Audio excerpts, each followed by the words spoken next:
Bradford City continue their 2024-25 EFL Trophy campaign with a trip to League One table toppers at Birmingham City. In today's video, we're going to find out how both teams have got on so far this season, what my starting 11 would be for this match if I was Graham Alexander. If you do go on to enjoy, make sure to like, comment and subscribe. As always, 70 likes on today's video would be massively appreciated. But we'll start out then with my team at Bradford City. We currently sit third in the Sky Bet League 2 table. After 31 matches, we've got 15 wins at 9 draws and 7 defeats, scoring 40 goals and also conceding at 28, which leaves us on a positive 12 goal difference and at 54 points. Our last couple of matches have been a draw, a win, a loss and a win. Them last couple of matches then been a 0-0 draw away to Newport County. We were robbed by the officials in this game. Jack Shepherd getting sent off for a red card, which was never in a million years a red, although the club won't be appealing the red card for some reason. And before that, we even scored a legitimate goal, which was deemed offside, and along with many other horrible refereeing decisions. Shepherd will be available for this game,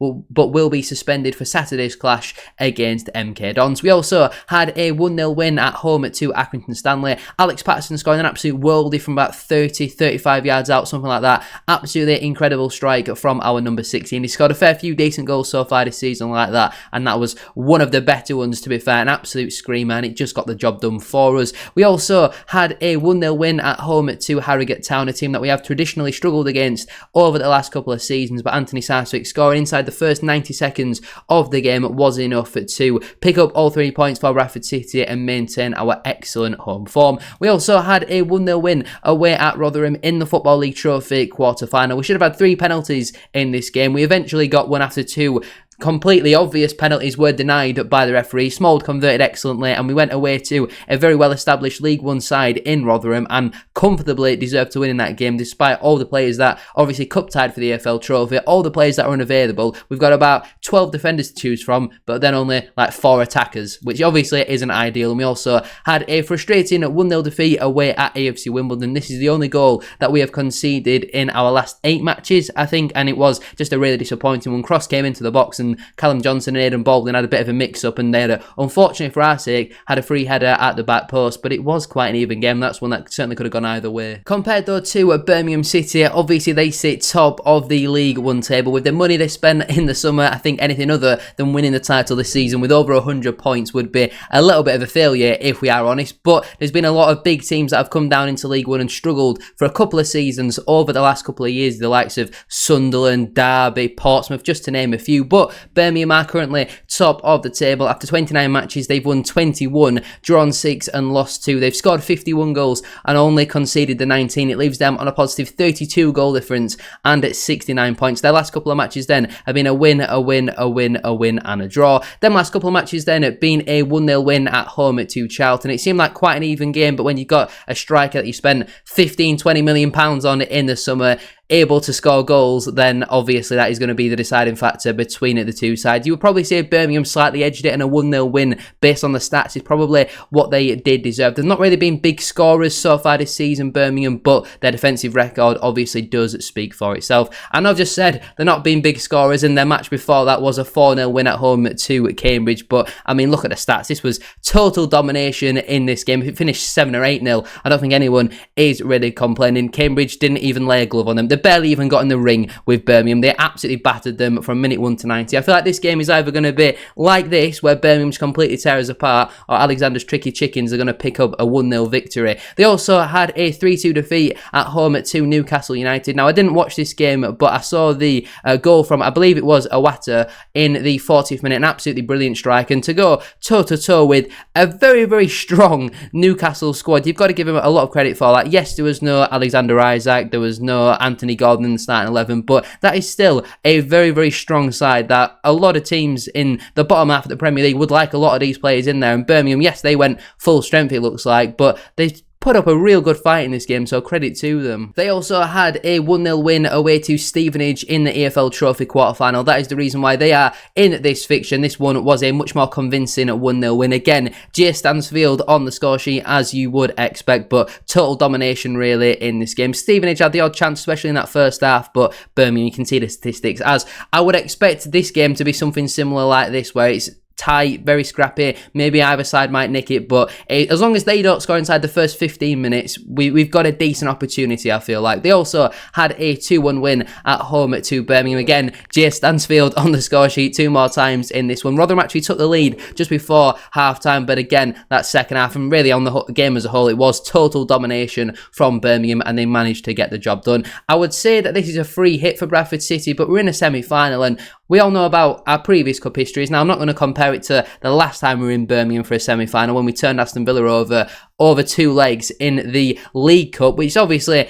not as important this game as that one was, but Bradford City do have a history of cup upsets, especially recently. Let's hope we can get another one in this one. Before we do any further though with today's video, don't forget to drop a like on there for me and subscribe to the channel as well if you are new. Can we try and hit 70 likes, as I said at the start of today's video? That would be massively appreciated. And don't forget to get your thoughts in down in the comment section down below. What is your score prediction for this match? What would your starting 11 be as well? In terms of our team selection then, obviously we've only really got about 20, maybe 21 players to choose from, and 4 of them are goalkeepers, which obviously isn't ideal. We've got a load of different players cup tied. All of our new January signings, apart from our backup goalkeeper and Romany Critchlow, are all cup tied. So we've not really got many attacking options. That's probably a reason why we have been rotating a lot recently, and we saw some of our more new signings get a lot of minutes on Saturday. Alex Patterson, probably our best player over the last couple of months since Andy Cook's injury. He didn't even come on the pitch on Saturday because I think we're going to rely on him a lot in this game. He's probably going to play the full match unless we're like 7-0 down after 20 minutes. Then he might come off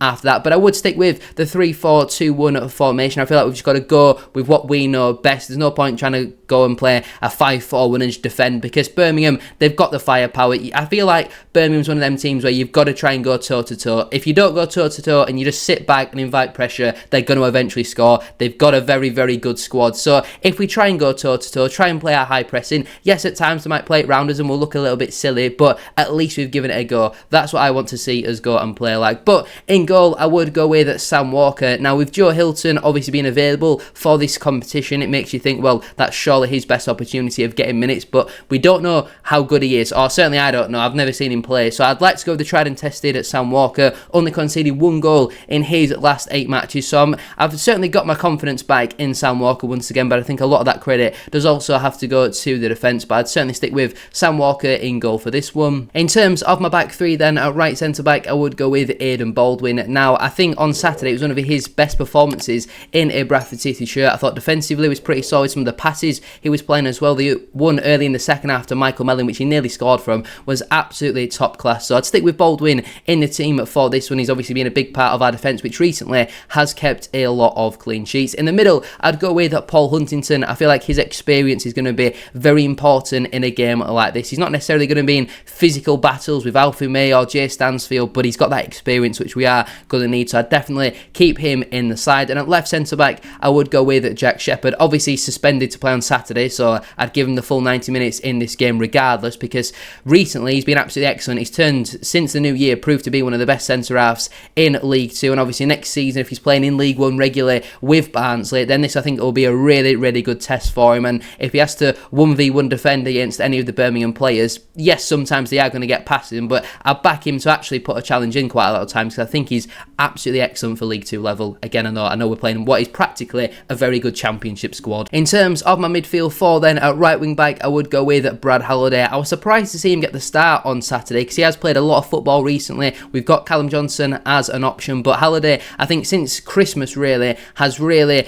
proved his performances from last season back into this year, because the first half of the season up until Christmas, I do think he was really poor. Since then though, I think he's been absolutely excellent. Man of the match in a lot of games recently, was excellent in the second half against Rotherham in the last round, so I'd definitely start him once again. In terms of my 2 central midfielders then, and firstly I go with the captain, Richie Smallwood. Smallwood is probably the only player that Birmingham have faced in the last couple of seasons, with him obviously being at Hull City. I think Paul Huntington at Preston would have been way before that, but Smallwood obviously, he's made for these type of games. Going away to Birmingham, he's going to be vital in a game like this. I think out of possession, this game is going to suit him massively. He's going to prove his quality, and I think the fans, if you just watch Richie Smallwood, I think he's going to have a really, really good game. Yes, at times they're going to be able just to twist, and if they get half a yard away from him, they've got past him. But Smallwood, I think a lot of the time he's going to be able to organise that midfield, and he's going to be very important for us in a game like this. And partnering him, like I mentioned earlier, Alex Patterson, I would anticipate he will play a lot of this game. He's basically like having 12 12 men on the pitch, which when you're playing against Birmingham's squad,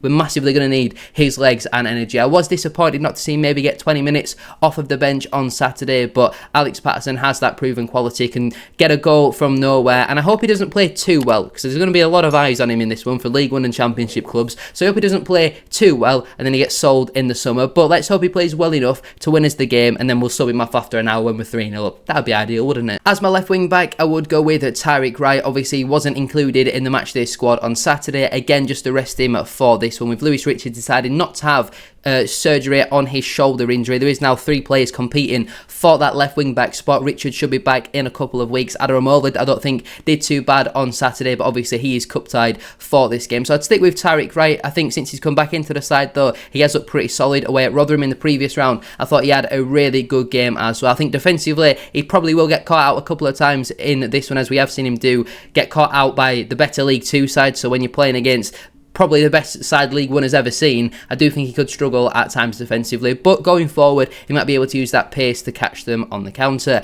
In terms of my 2 at number 10s then, firstly I would go with Anthony Sarcevic. We're massively going to need his quality in a game like this, and again I was surprised to see him play the full 90 on Saturday when we're going to need him for probably again the full 90 in this game, or at least 70-75 minutes, something like that. And yes, Sarcevic has got the quality. We haven't really seen much of it away from home so far this season. I think obviously on Saturday was unlucky not to get his first away goal, because he scored a legitimate goal and the linesman for some reason just raised his flag, just probably because he felt like it really. It was an absolutely horrible decision, but Sarcevic has the quality, so again I would start him in this one alongside Bobby Poynton. I think it was unfortunate to obviously have to be subbed off after 25 minutes at the weekend, because obviously we needed to bring on another defender once Shepherd was sent off, but it should hopefully mean that he's much more fresh for a game like this, and obviously it's a big opportunity for him, one of the biggest stages he's played in his very short career so far, and I think it's just a great opportunity for him to show the quality that he does have. As my striker, I would go with Callum Kavanagh. Obviously he's our only striker who can play in this competition, with Michael Mellon being cup tied, Tommy Lee being cup tied. Kavanagh is going to have to play, and obviously he wasn't included in the matchday squad on Saturday, again rested for this one, which I think is important for him because he certainly recently has started to tire a little bit. On the bench now for me, that would leave Joe Hilton, Jay Ben, Callum Johnson, Romney Critchlow, Neil Byrne, Clark Adore and Jamie Walker. A very defensive bench, as I did mention earlier. The players currently unavailable are Kieran Kelly with his hamstring injury, but he should be back in the next week or so. Lewis Richards with the shoulder injury, again he'll be a couple more weeks. Then we also have Teo Adaramola, George Lapsley, Brandon Kayla, Tommy Lee and Michael Mellon, who are all cup tied, and obviously Brandon Kayla is playing against his parent club anyway, or he would have been, so he wouldn't have been able to play. Regardless of that, in terms of how he's got on, he's had 2 10-minute cameos so far, and that's all we've really seen of him. He looks a tidy player, but he's just not really getting the minutes, and obviously Andy Cook is also unavailable with that ACL injury, so the players who miss out then through selection will be Zach Hadey, Colin Doyle and Gabriel Wadsworth.